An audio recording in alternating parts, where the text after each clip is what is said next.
Hey everyone, this is a special video. It's going to be in probably a few parts.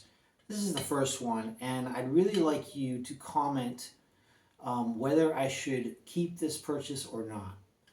This is the iconic Speed King pedal, Ludwig Speed King pedal. Now, I've always wanted one of these. And if you know my channel, you know that I am a big lover of the Camco pedal. Let me get that for you. It's back here. Don't move. Out. So here is my Camco pedal, and I put a base plate on it, and I have a really extensive video about this pedal and why I did what I did, and just my relationship with this pedal. And I think that's fair to say I do have a relationship with this pedal. I saw another one online, and I'm currently just resisting the temptation to buy it. It's kind of like it's like a book that you really like, and it evokes something that you really love inside yourself, and every single time you see that book, you just buy it. Same thing with the CD. I'm sure you all have other things like that. For me, I have so many good memories with this pedal, this one in particular. I learned so much on it that whenever I see one, it's at a good price, it's really hard for me to let it go. Anyway, I'm now using, in that video about the Camco, if you want to check it all out, I forget the title of it, but in that video I also explain why I left this Camco pedal and went to the Iron Cobra strap driven Iron Cobra 900 series, and as my workhorse pedal, and I talk about that. But I've never had a Speed King pedal, and I've always wanted one, and I've always been curious as to why some of the most colossal, iconic drummers in our art form advocated this pedal. It's not just John Bonham. A lot of people think that the Speed King is a John Bonham pedal. Yeah, he played Speed King. But other people also of an immense importance in drumming advocated using the Speed King pedal. Notably, so John Bonham, obviously, Buddy Rich. So Buddy Rich had a very high standard of material, of gear, of everything, and he used the Speed King pedal. That's what literature says. Phil Collins, another unbelievable talent on the drums in the pop world.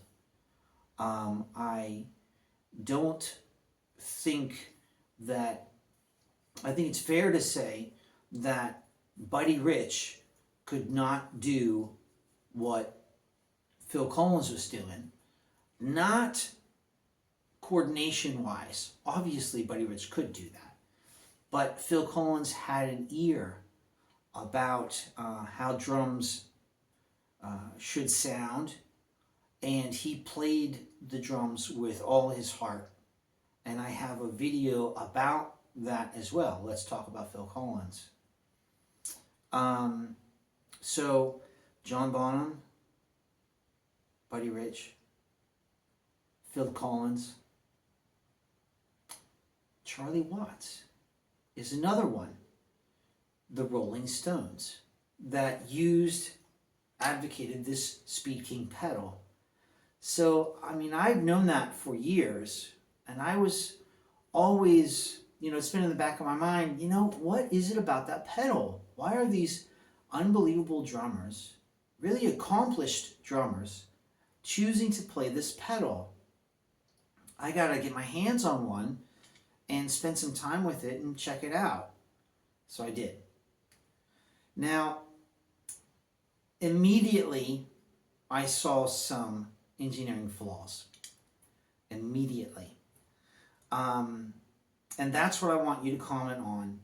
If you're so inclined, should I keep it? Should I send it back to the sender? So, if you're seeing this and it's even weeks later, it's too late. I just am throwing this out there, throwing that question out there, but also as a part of the part 1 of this series, because I think I'm going to be holding on to it. I just want to see what you all think about it.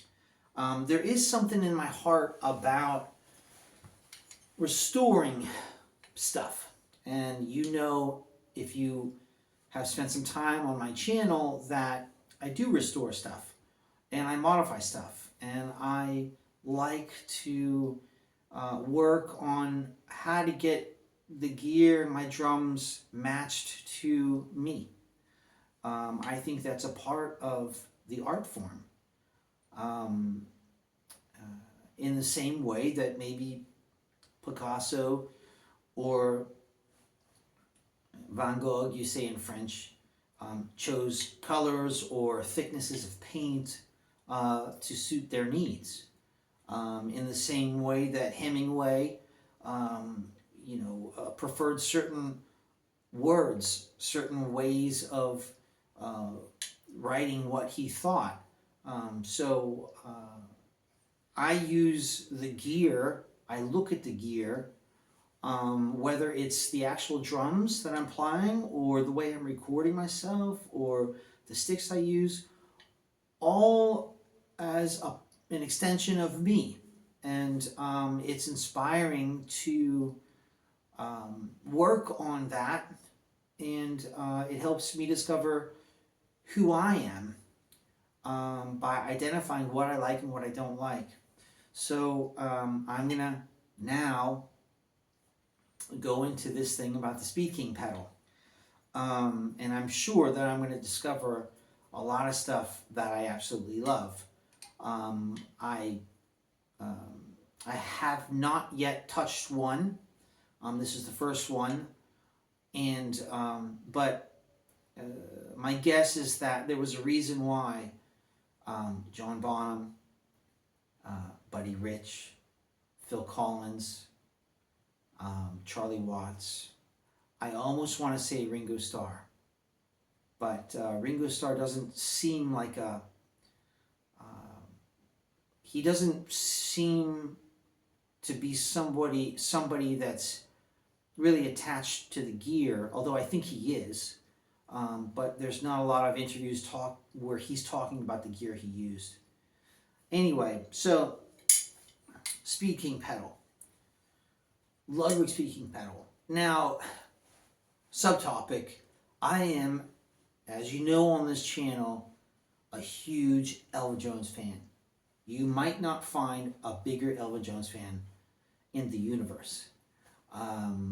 He was one of the reasons why I kept at it as a 13-year-old. Elvin Jones just moved every molecule in my body.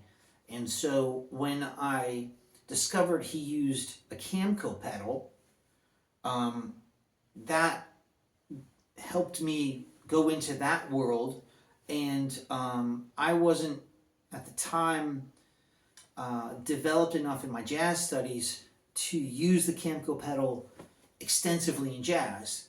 But it turns out it's a wonderful, wonderful pop pedal, funk pedal, pocket pedal, R&B pedal, blues pedal, it is hands down, you know, I can't talk enough about that pedal.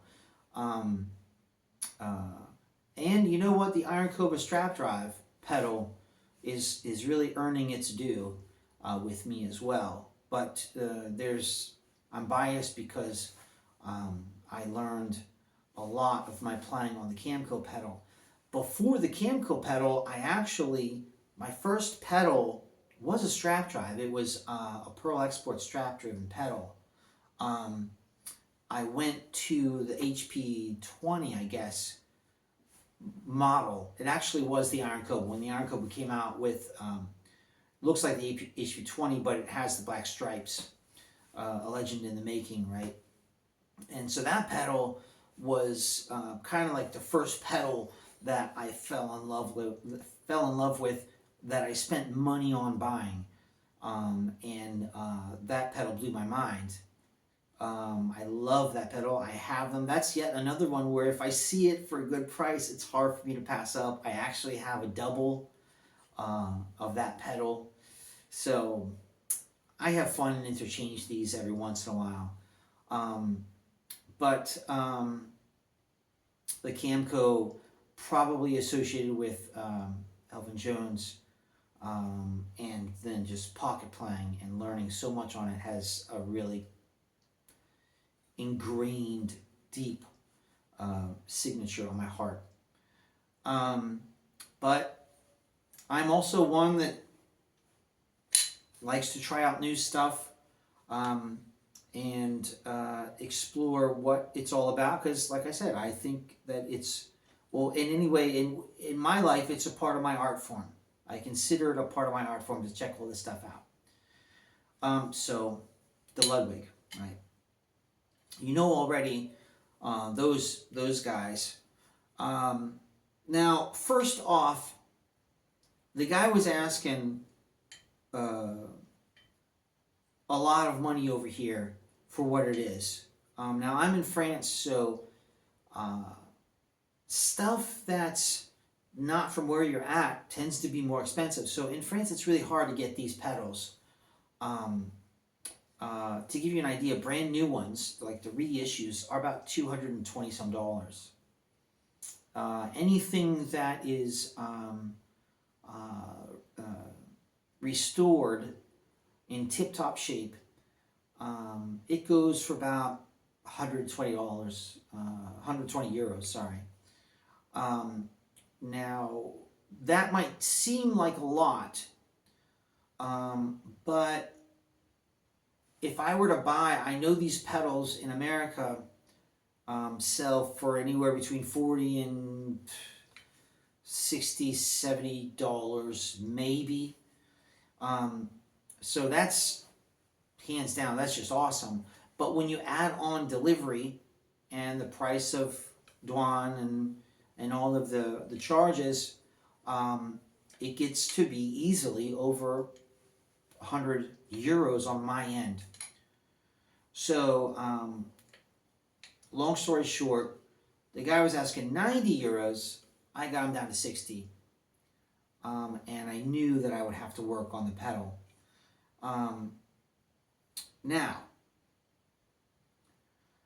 So let's be clear about that. If I found a pedal, like, let's say in Arkansas, for example, for 40 euros, $40, had them ship it to me, it'd be above 60 euros. That's how that works. Anyway, Speed King pedal. I immediately, and I work on my stuff on my gear all the time, my stuff all the time. So, and I have some other posts about working on ball bearings and finding little tricks you can do to enhance your pedals. Not crazy stuff, not rocket science, but still cool stuff. Immediately, I noticed two things. I didn't have to play it. I haven't played it, and I'm sorry, this post I won't be playing it. Tell me what you think. So, first off, two things. Number one, when you look at the footboard here, okay, this is the footboard. Now, Everybody knows this, right? It's got a lot of rust on it, but that's no problem. It's heavy duty metal. I knew that before I bought it, that, you know, that just hurt my finger. So this is heavy duty stuff. Steel. I'm going to get into what I might do about that rust. But anyway, so this latches on, literally, see that? Latches on to this pin here, right there. Like that. And on the other end, right there, latches on, boom, done. Right. Very, and then you're good to go. Now they did that because it's easy to store, it's easy to move around. Now here's the thing, moving around pedals also lends themselves to more wear and tear. So if you have to take apart your pedal to move it around, it better be a good pedal. The Camco, which is one of the reasons why I absolutely adore it, I was setting it up, breaking it apart every single day for, I don't know how, I think it was like 15,000 hours, something like that, crazy. It's still flawless. It's still a beautiful pedal and in perfect working order. I don't know how this would hang in my situation, and I'm pretty sure that I'm not going to be using it as my workhorse pedal. Although those drummers that I mentioned use it for their concerts, my deal's a little different. I'm playing probably upwards of 25 hours, maybe a week on top, not counting how much time I'm practicing and working on my, you know, stuff privately. So I don't know how this pedal would handle that, and my initial say is that it's not gonna stand up to the rigor that I'm gonna put it through, maybe. But so first two flaws I notice immediately. Number one, when you when you have kind of experience with metal and wear and tear, right here. That's the first thing. First thing I noticed, that hole is very small. Now granted, this is, it's like heavy aluminum. There's no rust on this board, so I'm assuming it's like really heavy gauge aluminum. But the rust, the fact that it's aluminum means that those holes are not going to rust out. However, they will get worn down. But having such a narrow spot right here and on the other side, having such a narrow place to hold that metal latch means that, granted, when you look on the back, it does seem to be supported. See that right there? Right here. So, sorry about the light. So right here. So it does seem to go all the way up, but it leaves these two teeth about maybe a centimeter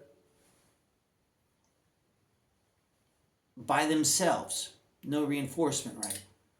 And so when you look on that, and it looks like it's actually a lot longer, but when you turn it around, it's definitely reinforced all the way right up to the top there. But that means that if I have this pedal and I let it fall and hit these tiles or hit whatever, I risk breaking one of those teeth right there. Absolutely. Absolutely. If this falls out of a truck, hits the asphalt. So that's number one. And I'm going to get to why. But why I think they still did that. I think it's an engineering flaw. However, all these little things, I have another post where I'm saying that, sizes and dimensions, they all add up, and there's something special about this pedal. So I want to check it out. I kind of think, and you can quote me on this, I kind of think that this pedal is like the Harley Davidson of pedals. It's a misconception. I don't have a Harley Davidson, but it's a misconception that Harley Davidsons are impeccable motorcycles. Harley Davidsons have problems. And when you buy a Harley Davidson, you buy it not because you'll never have to fix it or tweak it or do anything. You buy it because you like how it rides, and you also like working on it. And so I think that despite these engineering flaws, the end result is still worth these things. This being one of them. The second one is on this guy. Now, on this part, you have a very robust, heavy gauge metal latch here. This latch needs to be that so it doesn't bend, break, or anything else. Right? This is very, very heavy. Old school heavy. You might be noticing something if you know what these pedals are. The cap here is missing, right there. They found something, I guess, a plastic cap that they put in there, and that keeps I assume all the liquid from leaking out, the grease and stuff from leaking out. I'm going to get to that in a second. But that's not a big deal. I could probably find another one, but this doesn't really bother me. I'm not purchasing these things because they need to be flawless in their original form. I want it to work. So this pedal is very much me in a sense, because it's not the collector's version of this pedal, but yet I'm pretty sure it's still going to work really well. Number two, this wing nut right there. Now this wing nut is threaded literally into this part here, which kind of reminds me of like Star Trek or something. It's like cast iron or cast steel, like it's one giant piece, and which tells me that they're probably not all identical. So the piece you got is the piece you got, kind of thing. Now, this, everybody knows in the drum world, that taking a screw, threaded screw, into a piece of metal, you got to be careful you don't strip out those threads. And that kind of makes me nervous. I've heard stories about the beater flying off these pedals. So that's not a reassuring thing. However, I use on my Iron Cobra strap drive pedal, there's a screw there, and it pushes right into the beater, and it doesn't move. There's a plastic gasket that holds it. If you're an animal and you just turn it too far, yeah, I could easily thread it out. The Camco has two. 1, 2. And that's a really nice, reassuring thing. I love that about that pedal when you look down.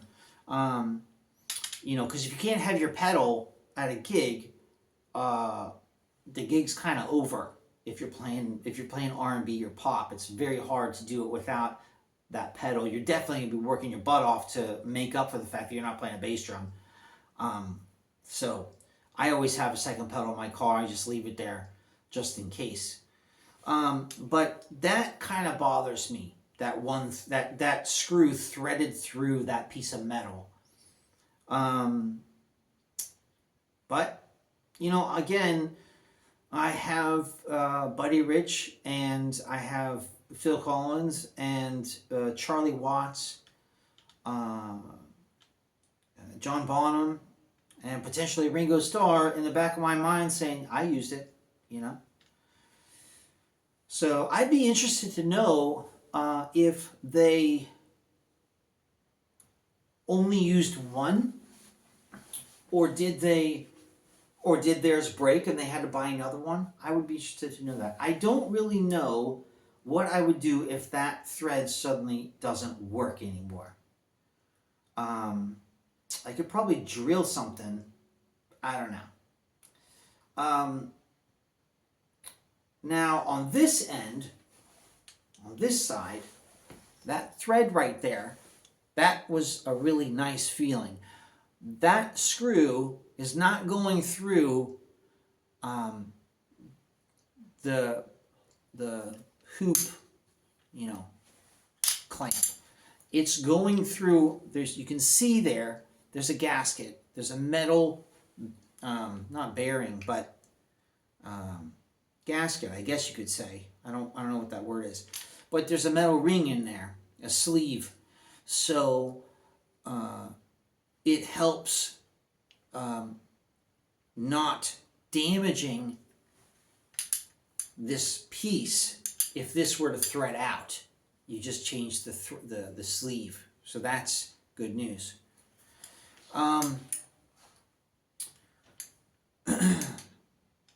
Getting to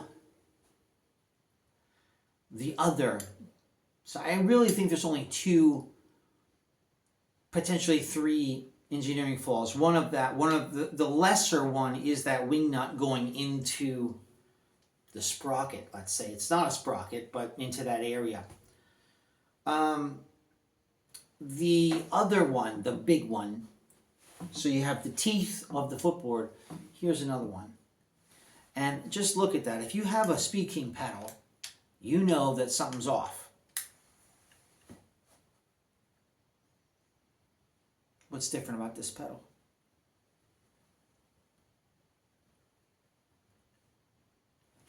It's right here.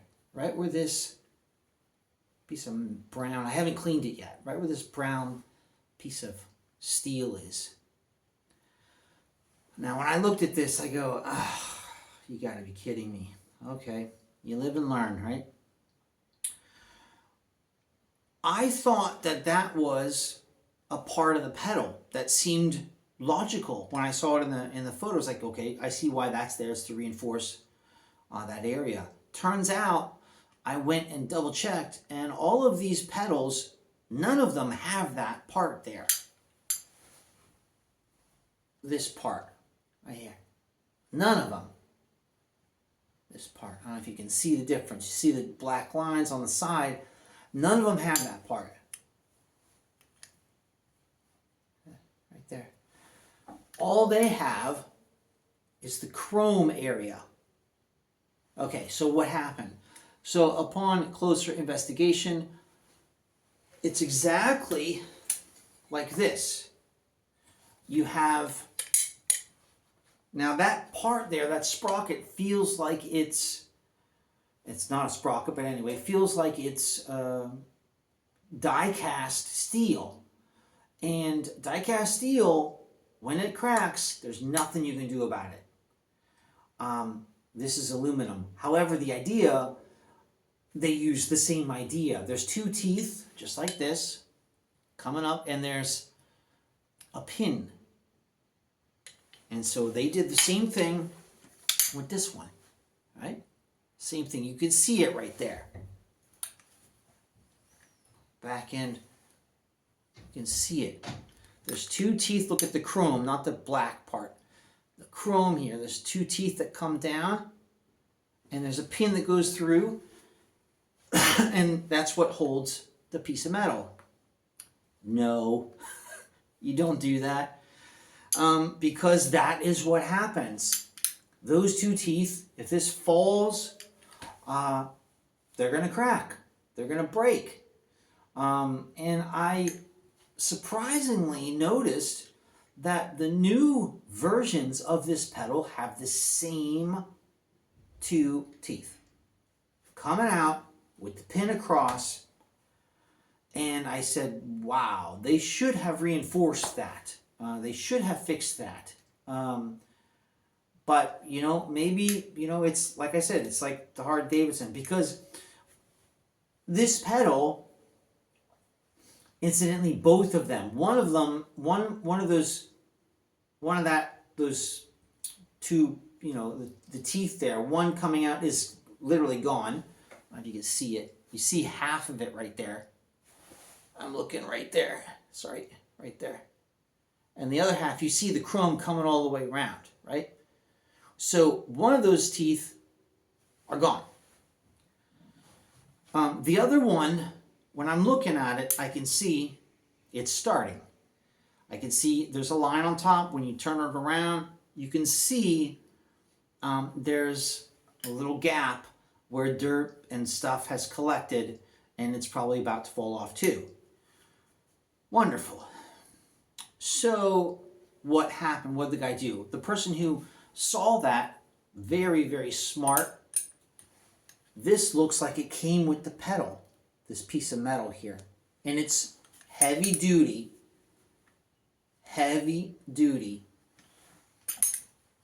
steel. Could be iron, but steel. You can see the back end here. See that? And it literally wraps around that part. Now, I looked at that and go, is that going to break? I see what they did. And they screwed it on in the back. So they drilled holes. Some guy probably took it to a machine shop. And you can see, you can't see. Anyway, there's two screws right here. And literally screwed it into the sprocket. Probably glued it as well, but that's not going to do anything. So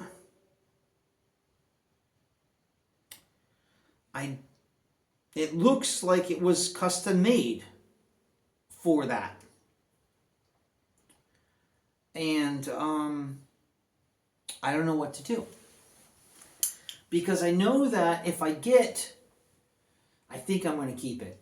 But I know that if I get a new one, or one that doesn't have that problem, I run the risk of that happening to this pedal. And like I said, I played more than 20 some hours a week, and I need it to be a serious pedal. So my guess is that I'm going to have this at home for the feel, and maybe, depending on how I feel, bring it to gigs, maybe. But then you go, well, Buddy Rich took it to gigs. Phil Collins took it to gigs, Charlie Watts apparently played gigs all the time with it, So it's you're nervous about it, but once it's hooked onto the bass drum, it's not going anywhere. You're not making it do things that it shouldn't be doing. It's intended to move a certain way, and if you respect that motion, it's not going to break. It breaks when you let it fall and hit the ground, when you're taking it out of your bag, or, that's when it breaks. Or you try and squeeze it in a box where it shouldn't be squeezed, and then the box drops, that kind of stuff. That's where it breaks. So I guess if you're careful with it, it should stand the test of time. But having that extra piece of metal around that end there, so now the person put the pin through the extra piece of metal, which is Like seriously, there's no way I'm gonna break that. It would literally, the only thing left is for the screws back here to have caused a crack in the sprocket and literally it break off the sprocket, off of this part here. That's the only thing left for it to do. They even went so far as to add a little sleeve around the pin for this latch. You can see it when you're moving. It's not just on a bolt, a threaded bolt. You know, there's a sleeve over top of that bolt. So it does look like they made an effort here. I could have, you know, I would have bet money that I saw one of these pedals that had this piece there. So if you know, please tell me what the deal is with this. I'm new to this pedal. Other than that, those are three things where the Camco has none of those problems. And nowadays, you know, my Iron Cobra strap drive 900 series is, I think it's 900, right? I don't want to take it apart here, but it's the black board with the He-Man kind of logo, Iron Cobra, you know, with the, let's see, with the FlexiGlide sprocket. It's that series. That one, I mean, there's no problems. I never have to think anything about it. And the Camco, you would think that it's a fragile pedal, but actually, just the way it's made, you got no problems with that either. So this one has these things. Now, those teeth aren't broken. So as long as I take care of that and don't let it fall on the ground or try and squeeze it in a bag, there's no reason those teeth are going to break. This, I'm not so sure of. We'll see. Now, what is... Oh, you know, also got the original Ludwig beater. Now, beaters are... They're an elusive accessory because if you get a crappy beater, the metal, the bar is going to bend within like a day. You'll see it. And the fact that it's the real Ludwig beater, right, and the parts are there, you can resell these parts and get your money back. That cap right there, that white thing right there, to get the real one, costs you about $20. Just the cap, 20 euros. So you could, let's say, for example, this part broke. That would break my heart, but let's say it broke. Well, the rest of the stuff, technically you can continue to sell those parts. Even the latch, you know, because people want the original parts. I was also thinking about sandblasting this thing and getting it down to its nice, shiny, brand new state, right? Aluminum. I do have a wire brush, a good one, a soft brass one, and I'm wondering about that. I don't want to damage it. I don't know if it will damage it or not. I'll have to be careful. Probably, yeah. It'll definitely create lines all over the place. I could probably test it out on something else. I have already done that on some of my hardware, my pedals, and with aluminum, it does a pretty good job. Wire brush does a pretty good job, and then you can just go back with a piece of sandpaper or steel wool and make it really, really, really shiny if you want. If I did it myself, that'd save me about, I already looked into it, about 45 euros. Over here, to sandblast or glass blast, whatever you want, your metal parts to get them back to a shiny state is about 45 bucks for this whole thing. So that puts me, there's how you can see where the price to restore these things gets up above 100 euros where I'm at.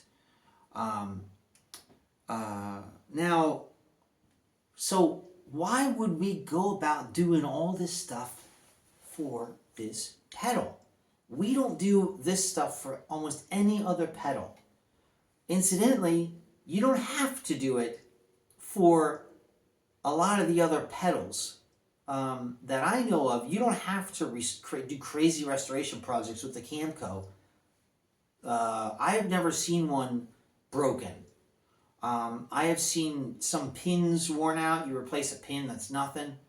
I've seen them worn down, but not broken. The Iron Cobras, yes. The Iron Cobras, if you, on the top, I have another video, on the top of these columns, if you have an Allen key spot right there, an Allen screw, that Allen screw, I overpressed one once, and it literally cracked the aluminum. This is not aluminum. This is, it's heavy, it's steel. This is steel. Yeah. It reminds me of the Slingerland King Beat steel. This, I mean, but there's very, very little rust, so it's kind of strange. Maybe it's, I don't know, stainless steel. I don't know how they could do that. But anyway, that is steel, right? That's where the rust is, and they painted over it. So that I can take off. That's not a problem. But it's heavy gauge metal. It's not going to crack. And I mean, there's no reason, again, when you're using your pedals, it's not while you're playing them that they're going to break, most likely. It's when you're packing them, when you're moving them around. That's where the vulnerability happens. Having said that, I do know certain pedals that have broke while they were played, notably the Sonar pedals. The Sonar pedals that have the circle right in the center. So you have a kind of a narrow footboard coming up, turns into a disc, and then it continues on. And that disc right there, there must be a stress point, and they'll literally break right before that disc, right at that spot. If you get a kid or an animal just banging too hard on it with their heel right at that spot. DWs, another one. DWs do break. The footboard doesn't break so much as the hinge, actually. DWs are also pedals that people, the sprocket doesn't break, but I know that hinge breaks, and they replace the hinge on those 5000s.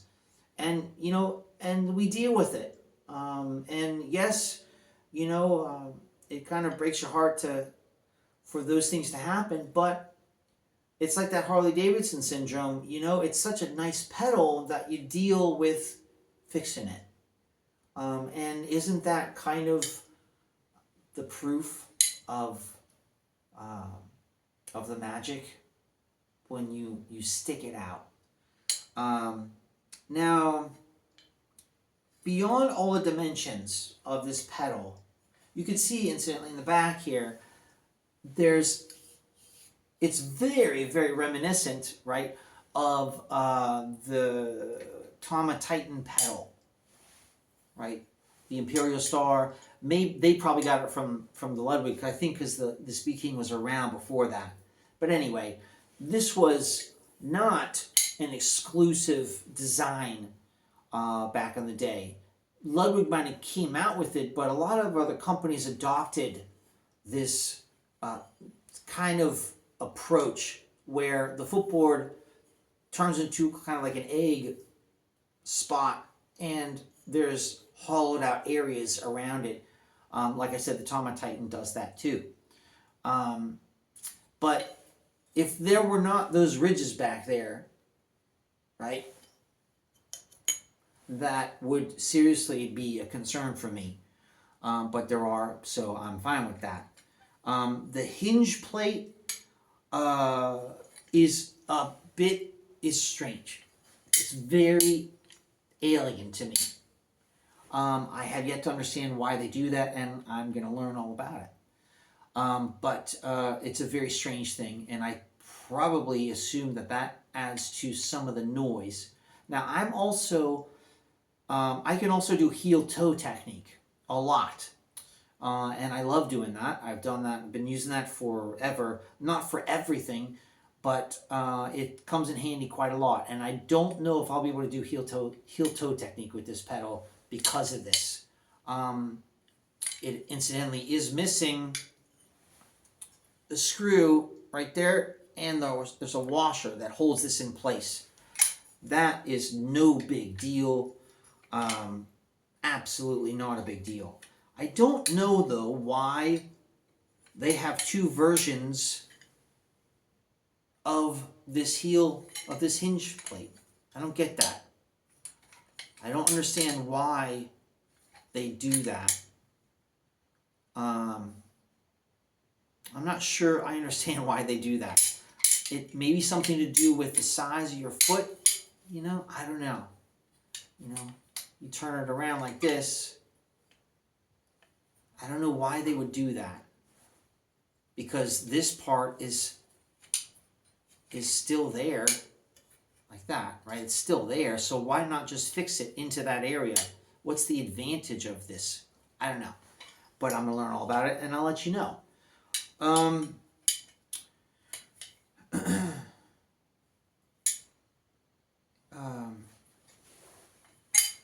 The big thing about this pedal, and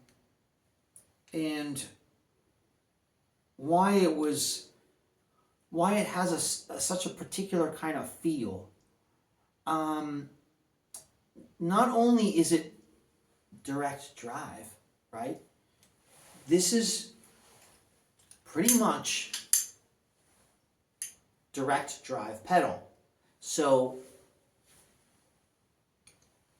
almost. I'd say there's too much give for a direct drive, for a defender of direct drive pedals to say that's a direct drive. But it's not a chain, it's not a strap. It's kind of, I want to say, my first impressions is like it's a half of a direct drive. The pull is definitely direct, but because the latch, right, because it's a hook, when the direct drive is all locked in. I have a Premier I forget what that one's called. It's a direct drive pedal. And so here, it's all locked in. It's not a latch, it's a bolt. So when the footboard goes up, this goes up, right? Everything moves. There is, I can do that and not have the sprocket move up. They're all like that. So it's not a direct drive at 100%. But it's certainly better, more direct than a chain or a strap, because on a chain and a strap pedal, when you go up with the board, the sprocket doesn't move, right? The chain is free and the strap is free. This, you can go up, but not all the way. It hits that. So that's pretty innovative for its time. That's really innovative when you put this in context. The other thing that was extremely innovative, and I don't believe they're the only ones, I think Yamaha and I've seen late 70s Yamaha pedals do this. I think Ludwig came out before that, and I want to say Rogers experimented with this too. But anyway, Speed Kings are known for this. The springs, where are the springs, right? The springs are in these columns. And you have two screws down there, right? And that's where I guess I'm not exactly sure how the caps work. Maybe they screw off. I don't know. I'm going to learn about that. But this part definitely comes. These are two screws here. Two bolts, I'm sorry. Flathead bolts. And you would undo these and probably have access to the spring. And then being able to, you could fill it up with oil, with grease, you know. To keep it from squeaking. Now, I want to say that those caps are screwed in. And I could probably just get like a rubber glove or a piece of rubber and turn that. But because it's so old, I don't know. I'm going to look into that. Now, you do have... on the back of this, actually on both ends, you got what appears to be, I don't know if you can see that, you can't see it. There is a pin right there, and it's on both ends. And it looks, I could literally look through it. Yeah. So that means then that the sprocket is not going to strip off of this. It's not it's not an Allen screw right there. There's a pin that is literally going through, let's say this is a sprocket, through the pin, the axis, right? Through that pin right there. So this is not going to strip out. This is not going to move. It's pretty much locked in. And if ever those pins were to break or rust out, you could put another one in there. So that's good news. Sorry, I went off subject here. The springs inside these columns, that's the big difference. There's two of them. That adds to the feel. And let's be honest, folks, everybody that advocated playing these pedals, this pedal has great feel. Buddy Rich in his style, John Bonham in his, Ringo Starr, I think he chose, he was with Ludwig anyway, so there's a good chance he played the Speed King. And Charlie Watts, they all got phenomenal feel. So why try another pedal when I have all of these other ones that I absolutely adore? Because it's a part of the art form. And I like to know about it. I got, my feeling is that it's going to teach me a little bit more, yet a little bit more about myself, about my technique, and I might be able to feel something out of this pedal that I've never felt before. So, having said that, I'm going to leave you with your dreams of the Speed King pedal, and there will certainly be a part 2 to this. I'm going to restore it to a minimum and try it out and talk all about my review of this pedal. So that's it. Hope you enjoyed this one. It was a very sobering one about this legendary, iconic pedal, Ludwig Speed King pedal. Remember, played by some of the greatest ever. So, more news soon. Thanks for checking out my channel. Always more drumming on the way. Ciao.